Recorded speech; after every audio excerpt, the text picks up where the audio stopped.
Olá, bem-vindos à aula 2 de Direito Administrativo.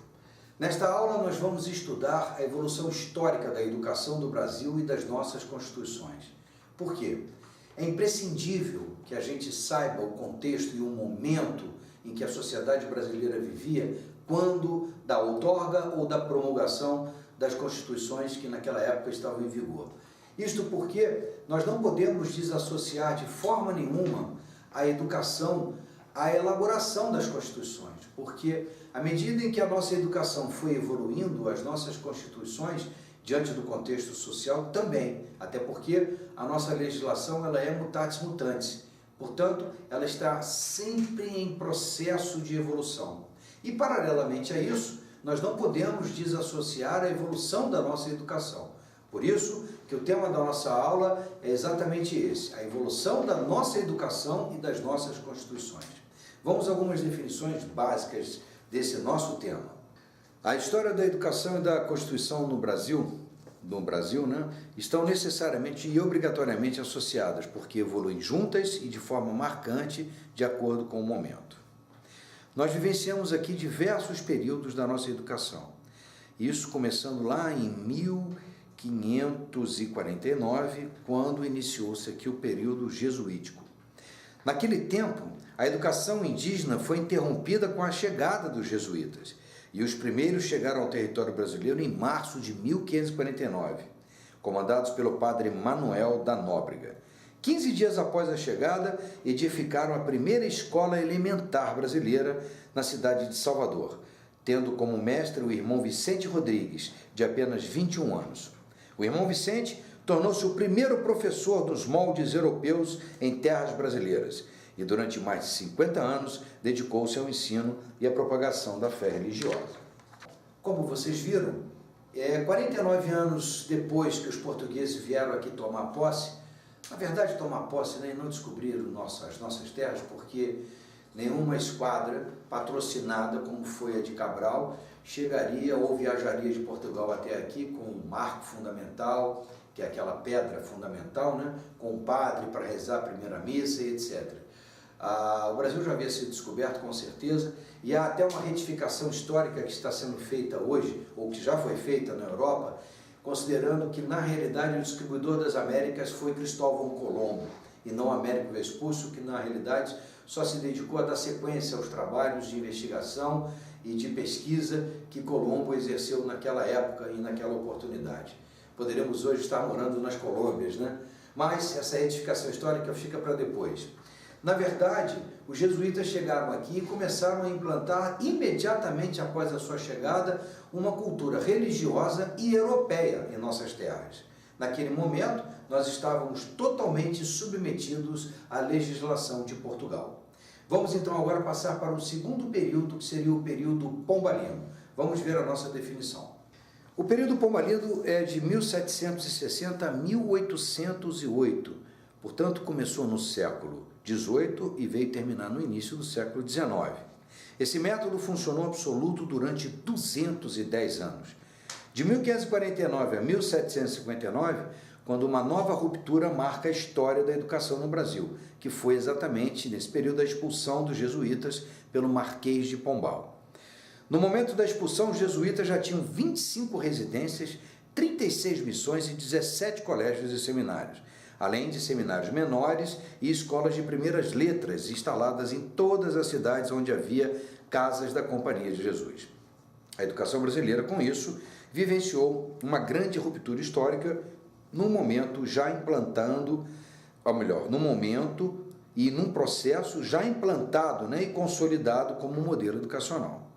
Com a expulsão, saíram do Brasil 124 jesuítas da Bahia, 53 de Pernambuco, 199 do Rio de Janeiro e 133 do Pará. Com eles, levaram também a organização monolítica baseada na Ratio Studiorum. Os professores geralmente não tinham preparação para a função, já que eram improvisados e mal pagos. Novidade, Eram nomeados por indicação ou subconcordância de bispos e se tornavam proprietários vitalícios de suas aulas régias. O resultado da decisão de Pombal foi que, no princípio do século XIX, a educação brasileira estava reduzida a praticamente nada. O sistema jesuítico foi desmantelado e nada que pudesse chegar próximo deles foi organizado para dar continuidade ao trabalho de educação. Vejam vocês que Marquês de Pombal, ao fazer essa ruptura com a educação jesuítica, expulsou do Brasil todos os jesuítas e com eles foram o sistema de educação que estava vigorando até então. Muito bem. Segue-se, depois do Marquês de Pombal, um outro período, que é o chamado período joanino. Vamos então analisar e ver o que está aí no seu material didático sobre esse período. Período joanino, de 1808 a 1821. A mudança da família real, em 1808, permitiu uma nova ruptura com a situação anterior, para atender às necessidades da sua estadia no Brasil. Dom João VI abriu academias militares, escolas de direito e medicina, a Biblioteca Real, o Jardim Botânico e a sua iniciativa mais marcante em termos de mudança foi a imprensa régia. Segundo alguns autores, o Brasil foi finalmente descoberto nesse período e a nossa história passou a ter uma complexidade muito maior. O surgimento da imprensa permitiu que os fatos e as ideias fossem divulgados e discutidos nos meios da população letrada, preparando o terreno propício para as questões políticas que permearam o período seguinte da história do Brasil. Na verdade, não se conseguiu implantar um sistema educacional nas terras brasileiras, mas, segundo alguns autores, o Brasil foi finalmente descoberto e a história do país passou a ter uma complexidade muito maior. Vejam vocês que com a chegada da família real, muitas mudanças e mudanças profundas ocorreram no nosso país. A criação de escolas militares, da imprensa, enfim, houve realmente uma ruptura do sistema e da maneira como a educação era processada dentro do nosso país. Até então, também estávamos submetidos à legislação portuguesa, porque éramos, de toda maneira, Portugal. Não poderia ser diferente, não é mesmo? Bom, seguindo esse período, nós vamos fazer uma rápida passagem por todos eles, apenas para que você possa se situar e tentar visualizar ou entender qual era o contexto social, como a nossa sociedade vivia naquela época e como eram, basicamente, ditados os conceitos, as normas e os preceitos para que ela pudesse seguir e assim se organizar. Vamos dar sequência e agora vamos passar para um período imperial. Período imperial. 1822 a 1889. Dom João VI volta a Portugal em 1821. Em 1822, seu filho Dom Pedro I proclama a independência do Brasil. Em 1824, outorga a primeira Constituição. O artigo 179 dessa lei magna dizia que a instrução primária era gratuita para todos os cidadãos. Já em 1823, na tentativa de se suprir a falta de professores, institui-se o método Lancaster, ou do ensino mútuo, pelo qual um aluno treinado, decurião, ensinava um grupo de 10 alunos, decúria, sob a rígida vigilância de um inspetor. Em 1826, um decreto instituiu 4 graus de instrução: pedagogias, que eram as escolas primárias, liceus, ginásios e academias. E em 1834, o ato adicional à Constituição dispõe que as províncias passariam a ser responsáveis pela administração do ensino primário e secundário. Graças a isso, em 1835 surge a primeira escola normal do país em Niterói, a Escola Normal de Niterói. Consta que o imperador Dom Pedro II, quando lhe perguntaram que profissão escolheria não fosse imperador, afirmou que gostaria de ser mestre-escola.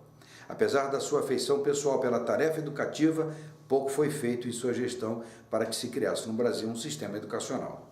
Por todo o Império, incluindo o de Pedro I e Pedro II, pouco se fez pela educação brasileira e muitos reclamavam de sua qualidade ruim. Com a proclamação da República, tentaram-se reformas que pudessem dar uma nova guinada, mas a educação brasileira não sofreu um processo de evolução que pudesse ser considerado marcante ou significativo em termos de modelo. Entretanto, não podemos deixar de mencionar a imensa contribuição do imperador Pedro II à pesquisa científica e à cultura. Bom, no período que se seguiu durante os 2 impérios, entre Pedro I e Pedro II, de fato, as escolas não tiveram grande atenção ou grande importância. A educação não teve assim o impulso que se esperava. Apesar de Pedro II ser um grande incentivador da pesquisa científica e mesmo até da cultura, pouco se fez efetivamente pela educação nessa época. E vivemos em uma sociedade imperialista, numa monarquia, onde a nossa sociedade dependia basicamente das decisões do império, do imperador. Isto é, ele exercia o poder moderador para resolver todas as questões. Portanto, esse é um breve relato, muito breve mesmo, desse período.